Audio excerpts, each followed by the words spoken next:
Welcome back to a second, third, fourth, fifth, and sixth opinion. Actually, we are a third opinion.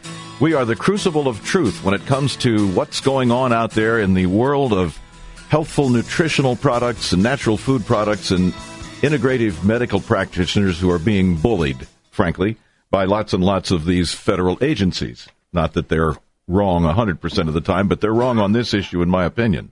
My guest is Jonathan Emord, an attorney who practices constitutional and administrative law at the highest levels. And we've been talking about how our First Amendment rights are, in a sense, have been outlawed. Jonathan, does that sound like it makes any sense? Well, that's true. They have been outlawed when it comes to the communication of truthful treatment information related to supplements and foods. And this is an extraordinary disadvantage. People have a right to access information, even if that information is not proven. If the information is credible, if the information is science-based, we have a right to participate in the debate, and we have a right of access to that information in the commercial marketplace. It is, as I said, almost never that something is accepted to be proven true to a conclusive degree. Let me give you an example. Many years ago, I sued the FDA because it was censoring a claim that folic acid reduced the risk of neural tube defect births. The FDA marshaled evidence that established that there was question as to whether folic acid actually did reduce the risk of neural tube defect births as opposed to folic acid in combination with other vitamins, B vitamins and so on, and other health effects. And they further argued that if consumers were allowed to receive the information, they would consume amounts of folic acid that may be unhealthful for them, even though there was no evidence of what those amounts would be or what health effects would follow. But the Court of Appeals in the Pearson versus Shalala case, among other claims, held that censorship to be unconstitutional. Now, the science there are still some who debate whether folic acid reduces the risk of neural tube defect birth. There's an enormous amount of evidence in favor of it, but there is some evidence that's critical, and still there is some argument in government and elsewhere against it. However, the allowance of that information into the marketplace has resulted in a reduction in the incidence of neural tube defect births. There has been, at the time they were censoring the claim, there were an estimated 2,500 preventable neural tube defect births and countless NTD-related abortions that were occurring in the United States, all the while FDA censored that information. Since the censorship has been lifted, the CDC has done tracking, and there has been a significant reduction of at least a third in the incidence of neural tube defect births, and in the awareness of women that they need to take at least 400, but preferably 800 micrograms of folic acid every day before they become pregnant. And that's standard of care for every OB that I know. I mean, that's been around for years, that they know that's why is the most important thing for them. Then let me ask you the question, if it's standard of care, why is it controversial? Why is it controversial enough for for a group of a regulatory agency to want to quash the information? At the time, FDA hadn't lost all of these cases against me, and so the courts had not forced upon FDA a change in their regime, and so FDA was attempting to make a dead letter out of a statutory provision that would allow claims of nutrient-disease relationships to reach the public. And so even though there was overwhelming evidence that allowing the folic acid claim to reach the public would literally save these babies from having these horrific neural tube defects and save their families from the horror of it all, the FDA stood in the way, and it argued to the court that if this is allowed, it will rent the drug approval process. The public has to trust this agency to determine what is safe to be used for a therapeutic purpose, and by allowing the public to make its own choices about therapies for prevention and treatment of disease, people will make erroneous choices. People will ingest the products. In short, they took the position, as they still do today, that the American public is hopelessly ignorant, and that if it is trusted with information about health, it'll abuse that information and hurt itself. And, of course, our First Amendment is predicated on precisely the opposite supposition, and that is that the American people are sovereign, they're entitled to make their own decisions, and that the government is to be disarmed of any power to interfere with the free marketplace of ideas and information. And sadly, this has been turned on its head by the FDA. So the agency has said that they feel that the American people should just trust their judgment. It would be really great to do that if they were just trustworthy. Well, it's far too much power. Our founding fathers understood well that no power of this sort can ever be entrusted to government. You can't allow government to sit as an absolute censor and to weed through information and decide for you what is in your own best interest. You are best put at deciding what is in your own best interest, and you should be allowed to be fully informed of all the inputs necessary to make those decisions, and government should only act against parties that it can prove are making false statements. If instead their statements are backed by science, even though the science is not conclusively true, they should be allowed to participate in an evolutionary debate in the market, and the government should stand down. But that's not how it works. And obviously, too, they are really should be concerned more about safety issues instead of approving things that, as you mentioned, are not always conclusive, even though there may be some science behind it. So as far as being a safety regulatory with our food and our drugs, if they focused more on that, would that not benefit the general public more? Well, it would, but, there's a fundamental problem here, and that is there's a misconception of government. In the private sector, if you have a monopoly, you say, oh, my goodness, that's horrible, and it's to the disadvantage of consumers. Well, people forget that the government is, by definition, a monopoly, and it's a politically run monopoly. And so it's like the mob.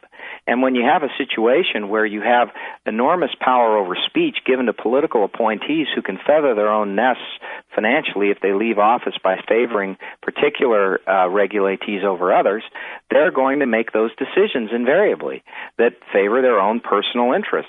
The fact that people operate in government doesn't deprive them of this interest in pursuing their own self-interest. That's true of the free market, but that's corrected by a free market where parties are in competition and pointing out to consumers the disadvantages of other products. Not so in government, where you have a fiat, absolute stranglehold, and here the government said no folic acid information. What did it do? It condoned for over a decade over 2,500 preventable neural tube defect births each year. That's a finding of a federal court in our case.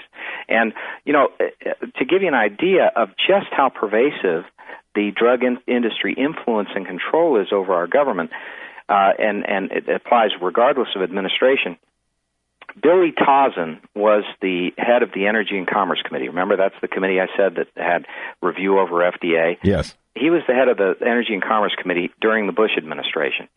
Medicare Part D, the prescription drug benefit, was pushed through Congress at that time during the Bush administration. He was the point man for the president and the White House on getting it through. There was a provision that he insisted upon with the condonation of the Bush White House, and that provision disallowed the federal government from negotiating down the per-unit price of a drug based on volume purchases, the required purchases under Medicare Part D. So, in other words, the drug industry could set whatever price it wanted to per unit of the drugs that the government would have to buy under Medicare Part D, and the federal government would have to buy it, would have no recourse to negotiate, no power to negotiate. This outrage, which turned over the Treasury essentially to the drug industry, passed Congress through arm twisting and so on. It got through Congress. And Billy Tauzin, after it got through Congress and after he served a little longer, he left Congress, and what happened to him? He became the head of the Pharmaceutical Research and Manufacturers Association, the lobby that wrote the bill, and he received over $2.5 million a year in that position. Nice. In the words of my grandson, sweet. Now, it gets even more interesting. Remember I said this was not based on party? So during the campaign in 2008, Obama runs a campaign ad called Billy, where he points out this corruption from the Bush administration. And he says there'll be no more game playing like that in my administration. Then he gets elected. Within the first several months of the Obama administration, he invites Billy Tauzin in to the White House, and he meets with the advisors to the president on the Obamacare bill, the burgeoning Obamacare bill, and as well as the principal drug manufacturer CEOs. And he has not one meeting with them, but multiple meetings with these people. Now, the upshot of it was an agreement. Tazen said, you people, the Obama administration, and your allies in Congress are pushing to get rid of that no negotiation provision. And in addition, you're trying to allow drugs that are sold by drug companies in the United States cheaper overseas and being reimported in the United States. You're trying to prevent that. Allow that. We will not support this Obamacare at all unless you back down and you agree to keep that no negotiation provision in there and to block the import of cheaper drugs into the United States. The Obama administration caved. They had promised during the campaign that they wouldn't allow this type of lobbying to influence them. They caved completely, and so that provision is still in there. The drug industry gets paid what it wants for the drugs that are obtained by the government under Medicare Part D. Amazing. Oh, it's just awful. It's just awful. This is so revealing and shocking. I mean, you have suspicions. We have suspicions that stuff like this is going on, but this is just awful. Jonathan, do you know, can you speak to the H.R. 1364? Are you familiar with that? What's the name of the bill? That's the Free Speech About Science Act. Yeah, that bill, unfortunately, is well-intentioned, but it is not written well enough to be able to make any material change in the relationship between the government and censorship of health information. The reason is that it still defers to the government in making an evaluation of the claims. And the only way to stop this censorship is to disarm the government of the power to censor the information and leave it to not the FDA, but to the Justice Department to prosecute against parties who have demonstrably false claims. In other words, the government shouldn't be able to move into the marketplace unless the person who's speaking is saying something that they can prove is false. Presently, the way it works is a prior restraint. No one may speak at all about treatment claims. No one may speak at all about prevention claims unless the FDA approves it. And even if they talk about structure, function, or that is an effect on a body's structure or function without reference to disease, they may not do so without being subject to prosecution unless they can prove to a near conclusive degree that the health benefit is established. So in other words, there's no opportunity for debate. If you cannot prove that the health benefit concerning a structure function, not mentioning disease, you are unlawfully advertising. And that is gross because the only way a marketplace of ideas and health information grows is by allowing science that is emerging to reach the public, as well as that science which is stale and everyone has reached a consensus, which is an extremely small universe of all the health information. We have to eat.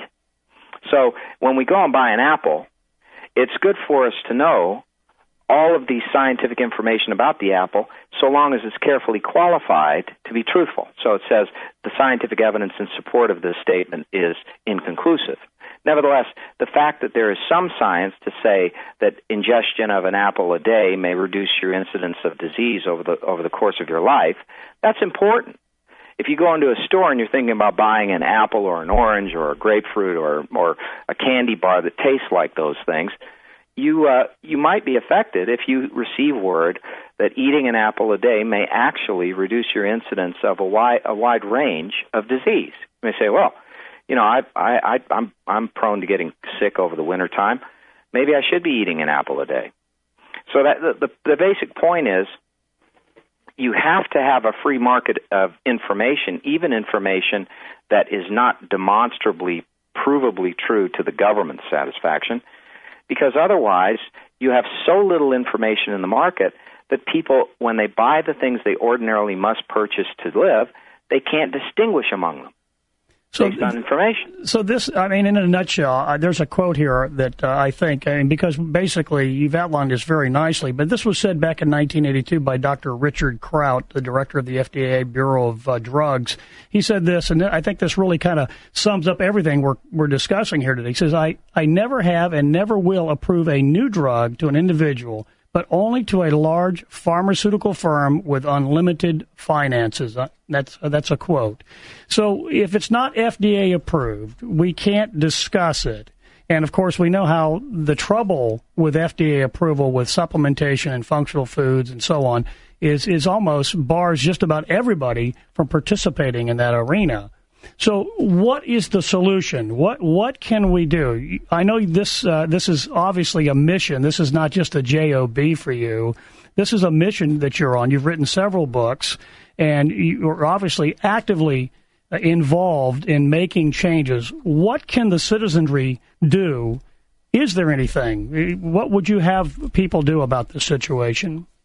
All right, well, first of all, they need to become educated. And if they go to my website, emord.com, they can see television interviews, and they can read my books, and they can go and find other information and look at that. Emord.com. Would you spell it out for the audience, please? EMORD.com. And that's important. Then, in addition, people need to become associated with one another on these issues, like the committees of correspondence in the founding era. We need to become aware of others who share our displeasure with this system. I think the Alliance for Natural Health, ANHUSA.org, is a great thing to join and to participate in. You receive weekly notices on what's happening and their position, and I would support that organization. I would give contributions to it. Then perhaps the most important thing is, if you can do this, show up at your Congress Critter's public hearing where he invites his constituents in. Call his office and demand that he support. And I'll give you some legislation. There's a bill that I wrote for Congressman Ron Paul that is being taken up now by other members, but that this will suffice. Ron Paul just left Washington. Yes. There are two bills. It is the Health Freedom Protection Act, or Freedom of Speech Act, and the Congressional Responsibility and Accountability Act. Now, these free speech acts that I wrote for Ron Paul, and they're listed on my website, too, so that they can get that information. One disarms the FDA of its prior restraint power, which violates the First Amendment.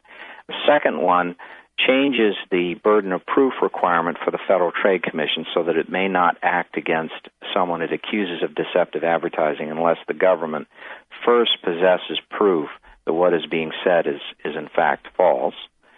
And then the third one, perhaps the most important one, the Congressional Responsibility and Accountability Act, which I wrote for Ron Paul, that one very simply takes steps that would restore the separation of powers and the non-delegation doctrine. Here's what it does.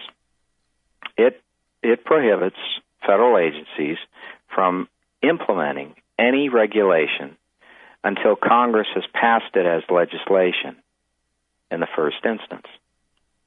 So they can adopt any regulation they do presently, but they may not enforce it or take any action to implement it unless Congress adopts it as a law, forcing Congress to be responsible then for all laws of the government as the Constitution requires, and removing this history of delegation in one fell swoop. Yeah, that would force congressional oversight of all of this, which they should have been doing anyway, but are not. Right, and then if within a year a regulation is not adopted by statute, then it is eliminated. And any regulation previously adopted would be sunsetted within a year or two. I can't remember the language, but would be sunsetted, would disappear unless Congress adopted that. Let me remind our listeners that all of this can be found at your website, Jonathan, emord.com, www.emord.com. Also, your books, you can find out about your books there. Is that true as well? That's right. There's a secure link on the bottom of the home page to Amazon to purchase any of the books that we've been talking about. We have a caller. Andrew is on the phone. Andrew, welcome to the program. I guess he's not there. Andrew, are you there? Bad connection. I think it's a bad connection. You can call us back. That'd be good. Anyway, on with the Binga Banga Boongala with the program. Take it away, Bob. So we really appreciate the fact that you took time out of your busy schedule and came on a Saturday and you spent the entire program with us. We really appreciate that, Jonathan. This has been really fascinating. And I'm glad that because on this program, we're trying to outline the problems and inform the public, but we also want to offer some avenues of solutions. And in case you've given us a couple there that the listening audience can go to your website, get your books, be educated, and also find where these things are that they need to get connected with to make these changes. I think everybody agrees that something needs to be done with the FDA. We haven't even talked about the FTC. They're connected there, of course, with a lot of things that we see on the internet. But you've given us some good information, and we hope that you'll be able to come back with us sometime in the future. If the public is unaware of all of what we've been discussing, then the public is, by definition, unable to take any action against it. And it's the goal of our program to make the public aware. That's the whole purpose. And, Jonathan, we're not going to be bomb throwers, just saying stuff that could be slanderous, etc. But we are going to back up what we say with facts and research, etc., etc. Oh, Andrew is back with a question. Andrew, are you there? Yes, I am. Paul, Bob, and Jonathan, this is remarkable and maddening. And is there a way to get a recording of this show? Yes, you can. We'll have that up probably in a week. It'll be on www.ziim.us. That's the Zellner Institute of Integrative Medicine. We put all our programs up on that for listening audience to hear. You need to sell some CDs. Thank you, and I'll put you in charge of running that department for our brand new program. I appreciate that. Andrew, thank you Thanks for the call. Calling in. Sure. Our guest has been Jonathan Emord. Jonathan, I'm overwhelmingly grateful for your participation today. Well, it's been a pleasure. It's totally fantastic that you would do this for us, and we're working hard to make the program go, and this is the kind of thing that's going to make it happen. I deeply appreciate it. Have a great day. I hope to talk with you again very, very soon. Thank you so much. Thank you, Jonathan. You're welcome. Thank you. And that website, again, is www.ziim.us, not .com. That's if you want to hear the program. If you want to hear the programs or any of our programs, we archive them there. And we've condensed them down without the commercials and so on, the news, and you can listen to the entire program with our guests. We're going to be having some exciting guests coming on in the future. Some will be medical professionals that will be talking about things that you need to know about that we've been trying to promote on this program. Some that you can receive here locally from your integrative or functional medicine doctors that you just may not know enough information about. We're going to try to bring that out to our public. Next week we have the pharmacy specialist, compounding pharmacy on. We're going to have their pharmacist on talking about, we'll talk some FDA stuff, of course, because they are regulated to some degree by the FDA, and some of the issues around compounding, what it is, and why you can benefit from it, and why doctors are using more and more compounding pharmacies in the area. I want to highlight again that our guest today was Jonathan W. Emord. He is at the absolute very top of the profession. He is a constitutional and administrative lawyer, and his firm concentrates on the representation of food and dietary supplement manufacturers, physicians that practice integrative medicine, and non-profit groups as well. He has a wonderful resume, and when our website gets up, from that point on, we will be able to have these resumes on the website because it's so important. And their books. We'll put their books on there as well. It would be so terrific if our listeners could see what I have in my hand, which is this wonderful resume. And for Jonathan to take an hour and a half out of a Saturday, as busy as he must be. You can tell that, as I mentioned, this is something he's passionate about. He is very making some passionate change, about this. and we got to get people involved in this, because when it comes to your health, you are in control of that. not the government. Well, we want to make sure of that. You'd like to think you are, except you're not allowed to know about a lot of these wonderful natural products and companies. Families that grow natural foods, they're not allowed to say raw milk. I mean, you can just go down the gamut, and we're going to cover all that. We're going to expose all that for people to know what's going on, because, as we mentioned, Paul, the major news media does not cover this because they are they're financially connected to these powers. Sure, because they're receiving big ad dollars from all these drugs. Nobody wants to chop off their groceries from being controversial. You can't turn on the TV without seeing a drug ad. There's two people I know are very happy about this program today. I just want to give a shout out to my son in Kentucky, Rob, and I know he's really enjoying this program. This is right up his alley, and my son Josiah up in Alabama. Well, I'm glad for them. I also want to remind our listeners, go to www.lef, that's Leroy Edward Frank, www.lef.org, and under the Consumer Alerts column on the homepage, you'll see an opportunity to click and watch a movie called War on Health. It will absolutely set your hair on fire. Yeah. Bob, great doing this today. Great this is show, fabulous. And thanks, Dr. Zellner, for all your support in this program. Yep, and we are A Third Opinion. We are the Crucible of Truth. And on the other side of the news, we have more truth. Welcome back to A Third Opinion. And our guest is Jonathan Emord. Jonathan, I want to thank you for the suggestion of the phrase crucible of truth. Well, you're welcome. You're a great man, and I appreciate the opportunity to add a little something to your program. Well, believe me, tons and tons of the last 25 minutes. I'm absolutely just thrilled to death that you agreed to do this. We're learning. Our listeners are learning. This is a great moment for our program. Bob, you have some a direction that you would like to steer the conversation. Absolutely, and Jonathan did such an excellent job of outlining what the problems that we're facing, really as citizens, as consumers, those who are concerned about their health and the problems, the conspiracy that we're up against.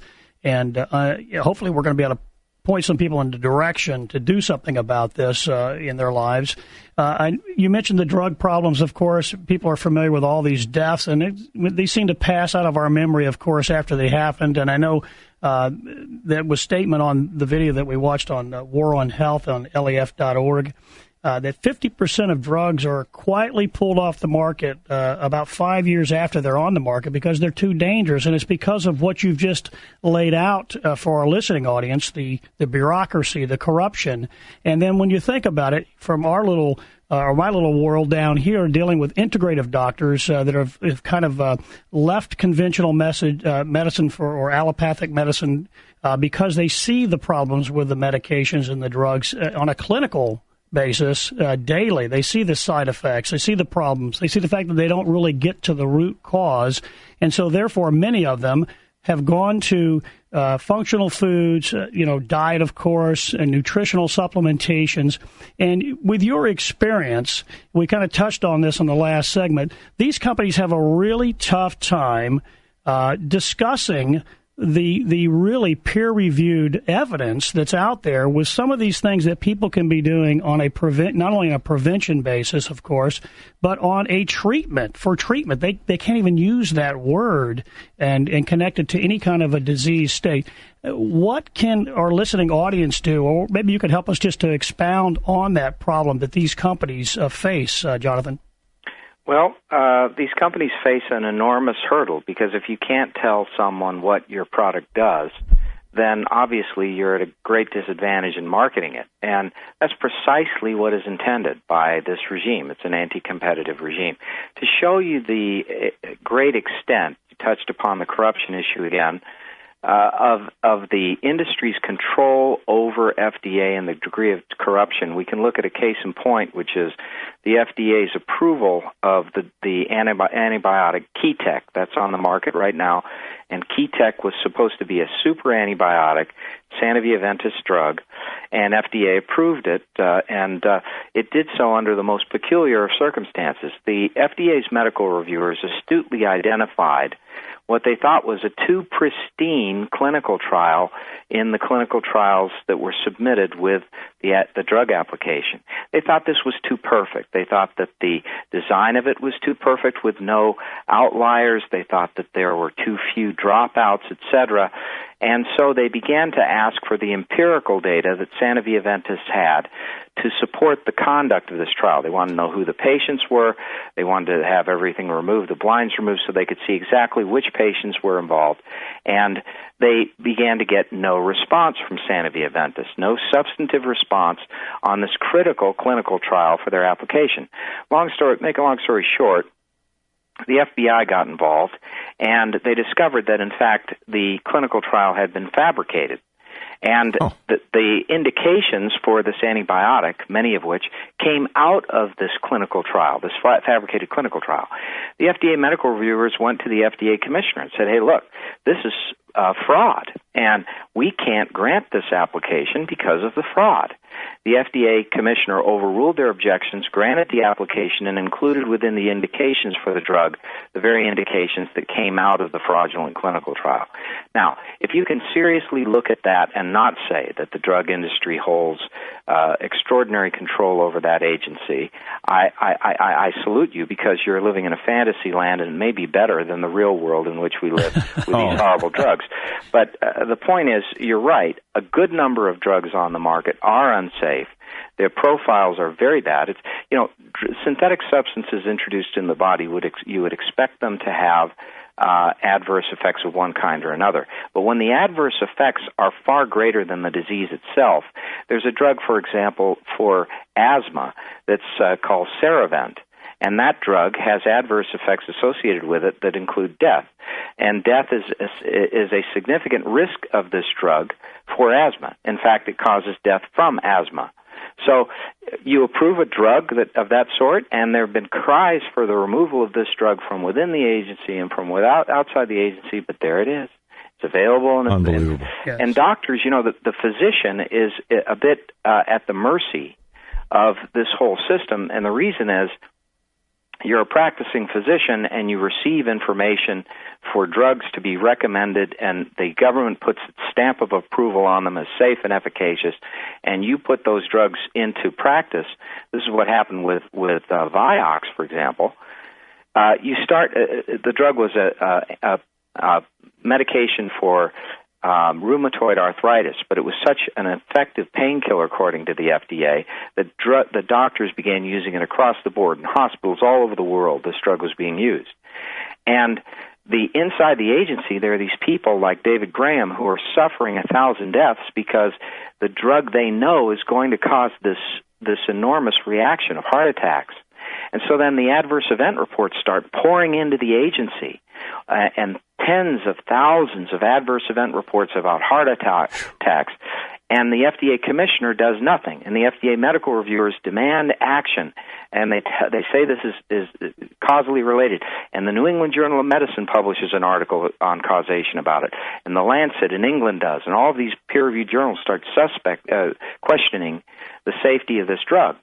Well, here it is, 2 weeks before Merck, under an avalanche of products liability suits, withdraws the drug volitionally from the market, 2 weeks before. And the FDA commissioner, meeting with his medical reviewers, overrules their objections, says their objections are anecdotal, and unilaterally approves the drug for use in pediatric rheumatoid arthritis patients, in kids. This is the kind of corruption and the kind of injury to the American public that made a person like David Ross and other FDA medical reviewers say this. He said, industry has become FDA's client. People at FDA know that they have to be careful about upsetting industry. Even if a product doesn't work, there is pressure on managers that gets transmitted down to reviewers to find some way of approving it. Well, we have a caller, Jonathan. Mike, welcome to the program. Thank you, Paul. You're very welcome. Where are you calling from? I'm calling from Longwood. Longwood, Florida. We're live on the air on WORL in Orlando. Mike, your question, please. Well, I'd like to make just a couple of small comments to Dr. Emord, and then I have 3 questions I'll verbalize, and he can answer them after I hang up. How's okay, that? Fine. All right. First of all, just an observation. I see these commercials on televisions about drugs, and I always wait for it because then they have just litany after litany of how many bad side effects there are versus the one benefit the drug is supposed to provide. Don't want any of them. Yeah, and those commercials are just actually quite funny. Second observation is, Dr. Emord, I'm quite surprised to learn that you've actually beaten the FDA 8 times in federal court, and 6 times of those were on First Amendment rights. Okay, that's impressive, but one of the questions I'll be asking you is, how in the world are those judgments going to stand up in legal precedent? That's question one. And another one is, now I start a small personal anecdote. I'm a type 2 diabetic and was on Avandia, and I'm on several other drugs for other things, and I always look up and watch what's going on with these drugs. A few years back, I found out that Avandia had some problems with it in the media. So I called my doctor. He knew nothing about it, so I immediately stopped taking the drug and insisted upon changing. What's your next question? All right, my next question is, Congress doesn't do anything. Is this because of money, political pressure, lobbyists? What is it we can do with Congress to get them to take over more? Another question, how big is your movement, for lack of a better word? How many people are in your organization doing this? And the last question is, how can we change this FDA world? What can an individual do without looking like a kook, or is that just an unfortunate byproduct? Well, those are some great questions, Mike. Thanks for your call. Thanks for calling. And Jonathan, you can start attacking that at will. Okay, well, you asked how judgments stand as precedent, and this is your caller is very insightful, and I'm grateful for these questions. The first question is a excellent one, because the FDA ignores judgments against it with impunity. FDA views itself as a law unto itself, unanswerable to the courts or to the Constitution. Wow. Frequently, I'll get a decision against the agency, and the agency will just ignore it. And I'll have to sue them again on the very same thing. At one time, I had to bring the case all the way up to the point of laying a foundation for contempt of court before the agency, in the specific factual instance, allowed my client's relief. But in all similarly situated instances, they didn't change their position, again, in gross violation of the court's orders.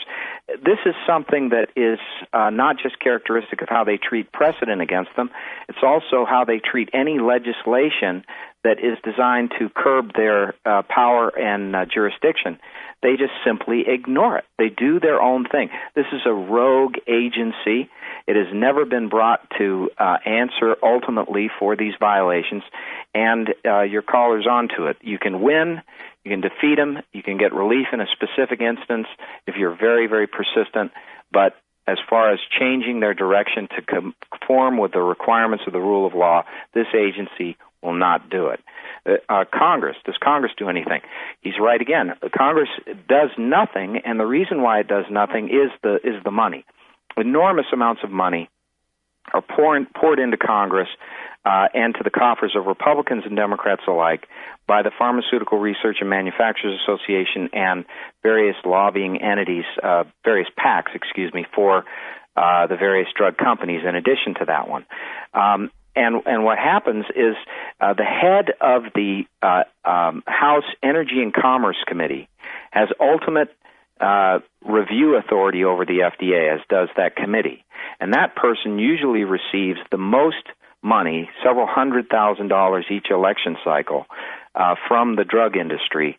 And you find that they may have hearings, they may have evidence allowing people to vent their frustrations, and then upon that they do absolutely nothing, and usually it's the committee chair, regardless of whether it's a Republican or Democrat, who does absolutely nothing to introduce legislation to change the nature of the FDA.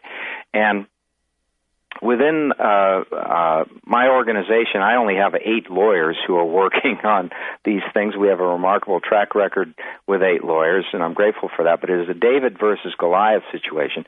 I can mention another group I like very much, the Alliance for Natural Health USA, ANHUSA.org. And that group is comprised of very sincere people, but you're again talking about no more than 15, 20 people who are fighting this battle. This is a situation where ultimately the American people are going to have to become educated about it and appreciate the significance of acting. And they're going to have to hold their members of Congress to task and demand that they either take action or be booted out of office. People have to become emboldened and take charge, because the corruption is deep and wide, covering Congress and the FDA. Bob and I share the fervent hope that this program can serve to be a forum to alert our fellow citizens to all of this, because I don't think that's in existence right now. I don't think there is a forum that exists where the specific topic is this week after week after week. One program isn't going to do anybody any good, but repeated programs and constant illustration of what's really going on could, over a period of time, be helpful. And it's, again, Bob and I are fervently hoping that we can serve that. There's a good reason for that. You know, there's a good reason why the national media doesn't draw attention to this. It's not that producers of programs are unaware of this type of information. My books have included this information for a decade or more, and, you know, both about the censorship in my book, Global Censorship of Health Information, about this corrupt relationship we've been discussing, and the rise of tyranny. And there are other books, of course, out there about it, and criticisms of the system. But they're very rarely covered in the national media, and the reason for it is simple. You've got an enormous amount of money going into drug advertising. It's necessary. If you took it all away, you would cause a collapse of many of these networks. And so they're very careful. Oh, certainly. The television networks, they're covered with all these... Just watch the news. It's all pharmaceutical. Covered with these pharmaceutical commercials. We didn't have them 20 years ago, I don't think, or 25. Right, and so you don't bite the hand that feeds you, and this is not unintentional. It's a very shrewd campaign of both the industry, the drug industry lobbying organizations, and the drug companies themselves. Very shrewd indeed, and they've captured the medical schools and medical education by and large. They've captured the practice of medicine with drug reps who design their pitches based on reviewing, it's called data mining, reviewing the drug prescription practices of individual physicians. So they go into a doctor and say, I see, doctor, that you don't prescribe what your peers do in the level of one drug or another. And this is a veiled threat, because if you are a physician who is an outlier, not prescribing, you have the same demographics as most other physicians in your particular area, and you do not prescribe as they do. They have issues with their insurance payers. You get problems with your insurance, and you also have problems with Medicare, because you may be viewed as abusing your patients by not offering them the conventionally recommended treatment. You see, the whole system, from the government system, from Obamacare, which will make this become universal, to the pre-existing Medicare system, which makes it affect everyone 60 years and older, most people who receive medical care on a chronic basis, and the medical schools, and the practice of medicine, and the FDA and the Congress, all are so heavily influenced by these state-sponsored monopolies that have used their money wisely to promote themselves in their industry. And they've done it in ways that are corrupt, in ways that are abusive, and then in ways that have destroyed much of what has made our country great. Well, I can personally testify to the pressure that comes from advertisers to control content. Over my radio career, there's been lots of situations where a news story will appear that is not flattering to a certain category of advertiser, and they'll call the radio station and say, we're going to cancel our ads if you continue to run that newscast. And my response always was, well, we'll miss you. And we've also had some local in producing this show. We've also had some feedback from some of our physicians who would like to appear on our program and talk about some of these things, and of course their practice of medicine and integrative and functional medicine, but they're fearful because they see sort of where we're heading with our content. They have a fear factor themselves of being a retribution from the FDA, FTC, or their insurance payers, those that are still taking or practicing managed care and taking insurance. And so it's a real difficult, and especially the ones that are doing functional medicine with supplementation, they have to be very, very careful how they word things because of course, the litigation problems and this fact that you can't even mention a disease state with that. So when we come back, we'd like to delve in a little bit more, because I know there's some companies out there that have some fantastic supplementation and functional foods that can help people, and why can't we get that message out? And we'll be back with Jonathan Emord and after the break.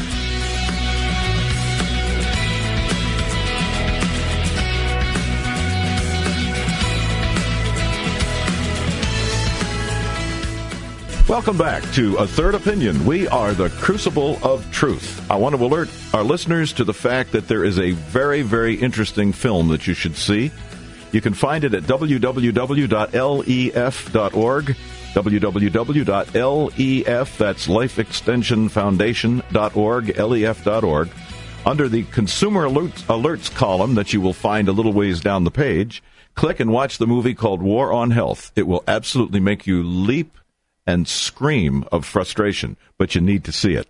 Our guest this hour is Jonathan W. Emord, a longtime friend of mine and an outstanding, very, very successful attorney who has done battle with some of the bad guys, the FDA. Big giants. And that's it. And we're talking about that this morning. Jonathan, this has been fascinating and fabulous. We're going to coming up on a break here in a couple of more minutes. I wonder if you could stay over for another little bit. Sure.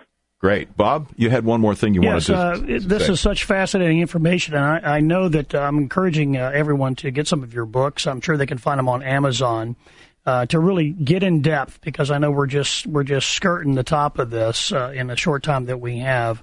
But as you see it, when it comes to the fact that a company that we've talked about often on this show, and I know there's many, and we'll talk about some in the future too, that have a product that has been peer-reviewed, double-blind, placebo studies, the gold standard of research at major universities, which is most of our research begins in this country, and yet they cannot use the studies themselves in any form, fashion. In fact, they cannot even link to another website that will have this data for them. I know there's several instances, and you probably know many more, where this has been a real problem, where the FDA has actually came in and rated these companies. Why is that when we have First Amendment rights in this country, freedom of speech, to be able to talk about things that are of this nature? Well, it's a case where the law has bent to accommodate an industry, and that is the drug industry. But what happens, it is an anomaly that is outrageous. We have a First Amendment. If you follow the First Amendment and its intended, plain and intended meaning, it is to disarm the federal government of power over speech and press. It is to ensure that the individual is sovereign over the right to communicate information.